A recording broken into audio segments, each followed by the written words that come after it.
Halo semua, apa kabar? Salam kenal. Ara hari ini akan membacakan novel karya Joko Lelono berjudul Kenari Misteri. Ini part satunya ya. Mari kita mulai. Ada sebatang pohon kenari. Di perbatasan desa Jari dan Doko ada sebatang pohon kenari. Aneh sekali, banyak anehnya. Pertama, daerah itu bukan daerah pohon kenari. Menurut Mbah Pur, daerah Karisedenan Malang adalah daerah pohon kenari.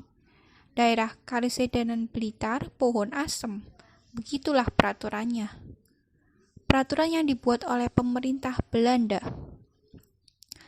Dulu, sewaktu Belanda menjajah negeri ini, mengapa begitu? Entahlah. Mbah Pur yang pernah bekerja sebagai guru dari zaman sebelum perang sampai zaman Republik juga tidak tahu.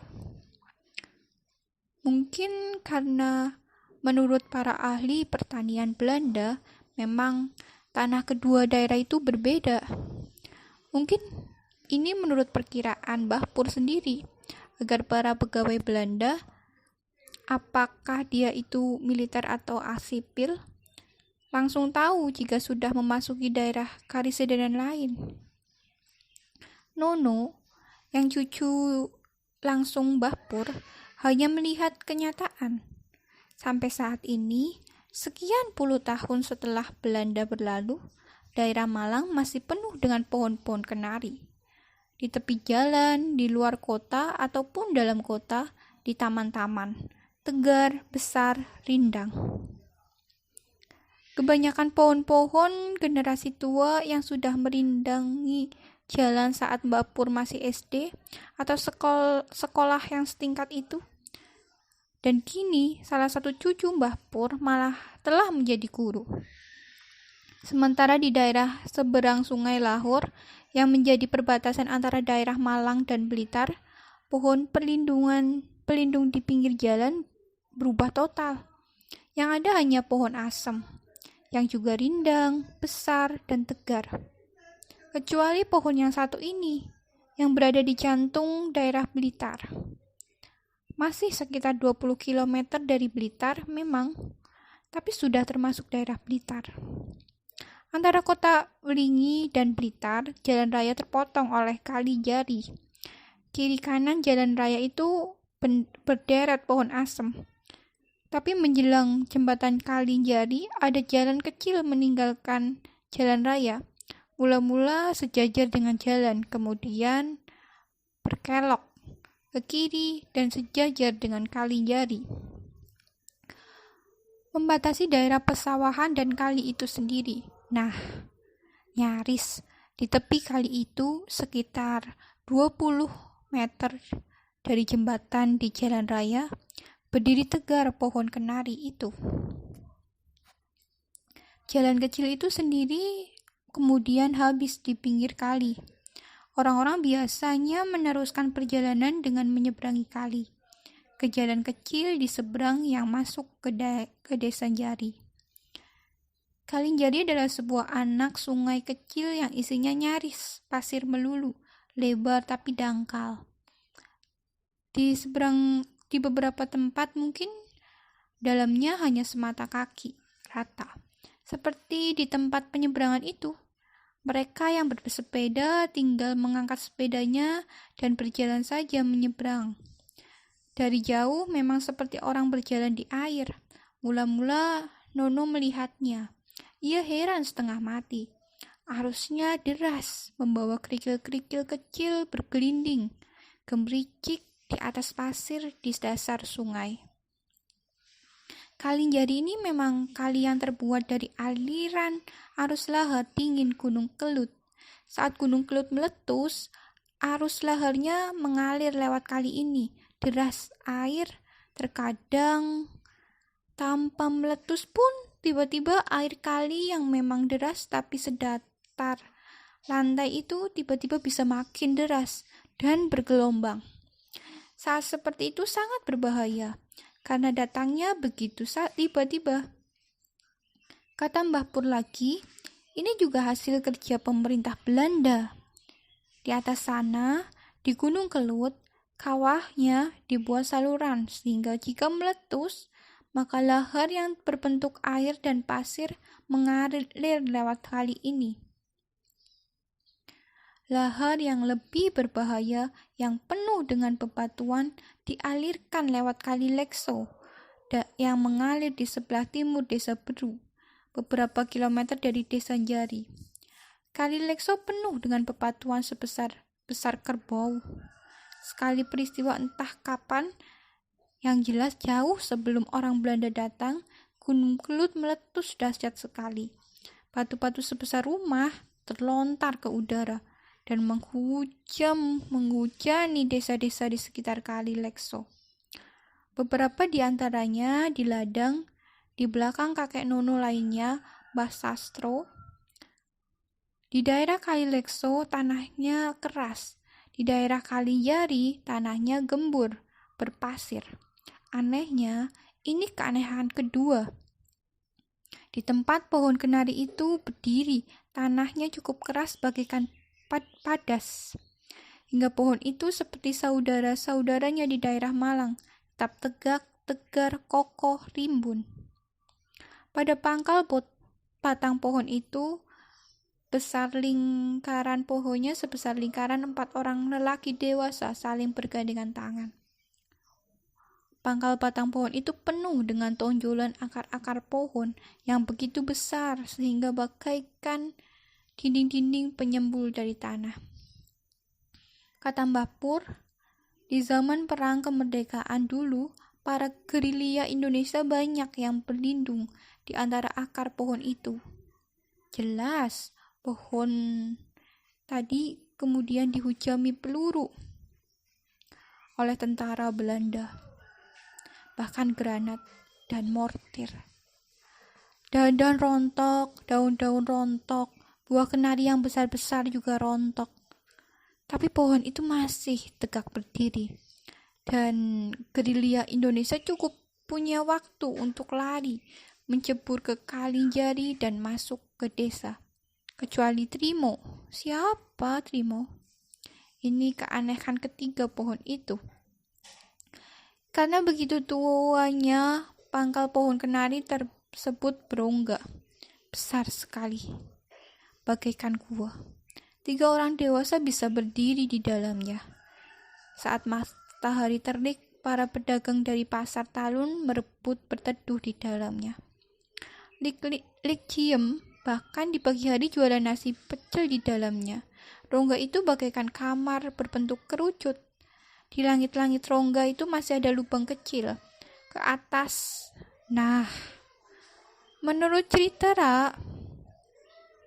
Trimo saat tentara Belanda menyerbu tak sempat lari bersama yang lain. Trimo adalah seorang anak yang ikut bergerilya sebagai pembantu membawa barang-barang atau suruhan untuk mengantar surat. Trimo waktu itu ikut terkepung di pohon tadi. Letnan Kasidi salah satu yang terakhir meninggalkan pohon tersebut, dan ia melihat Trimo masuk ke dalam rongga pohon itu, memanjat dinding rongga dan masuk ke lubang di atas langit-langit rongga itu. Tak ada lagi yang melihat Trimo setelah itu. Sehabis pertempuran, Letnan Kasidi mencari berita.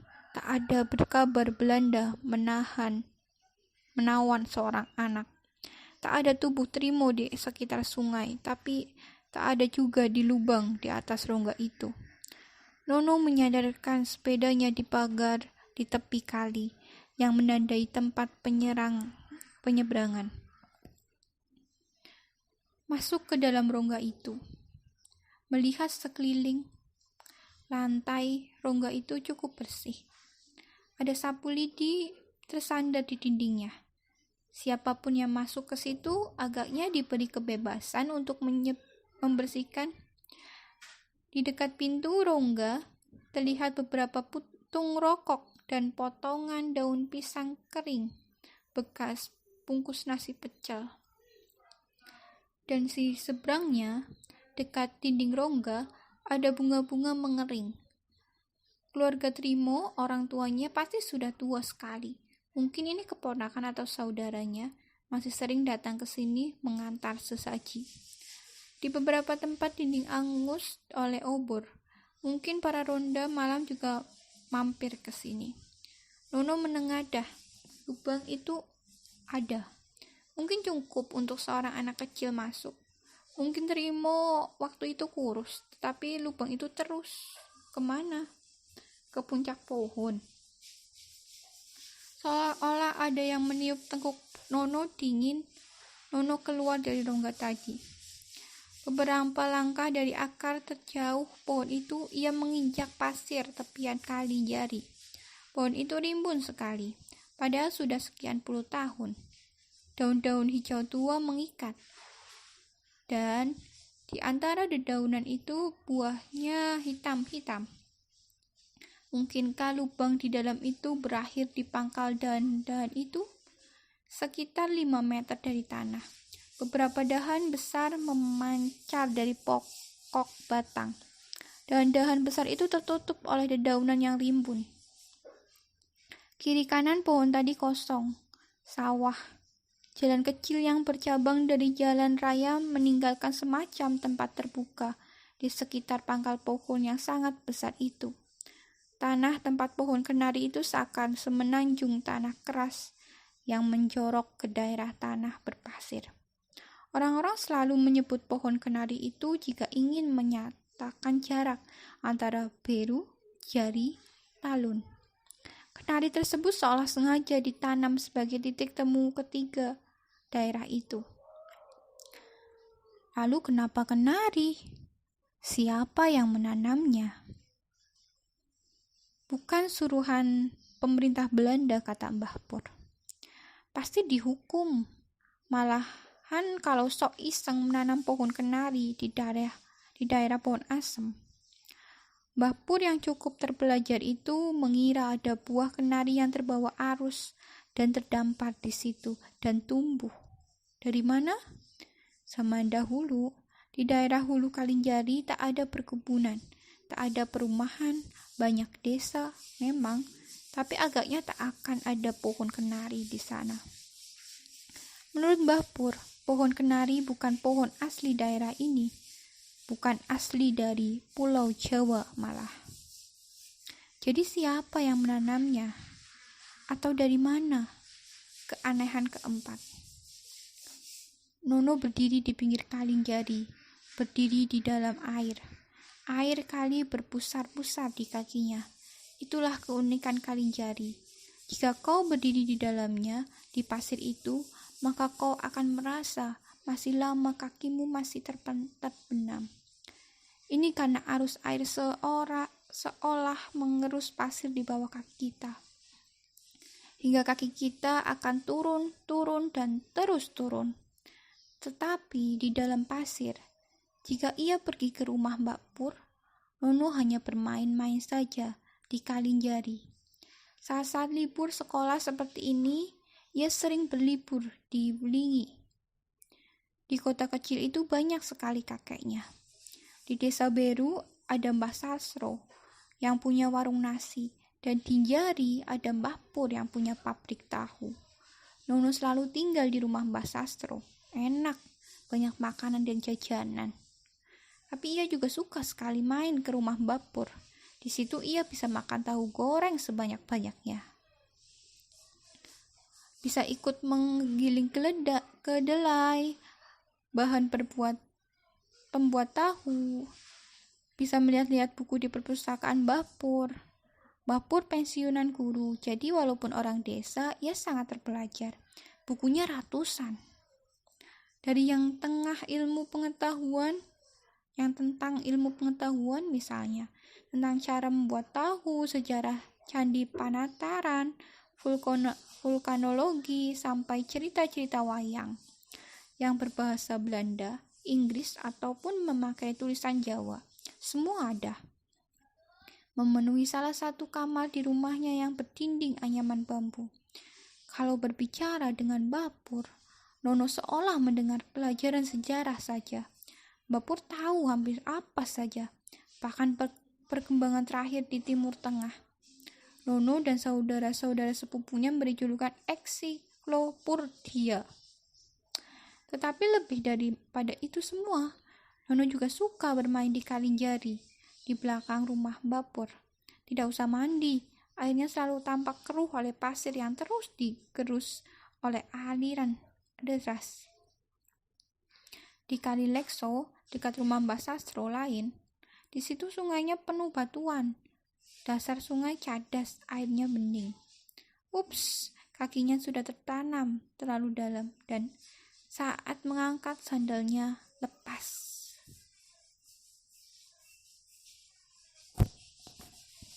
Oke, selesai. Itu adalah part pertama, masih ada banyak part lain. Sedikit-sedikit kita membaca ya. Terima kasih, maaf jika ada kesalahan ucap, masih belajar. Sampai jumpa lagi di part kedua. Dadah.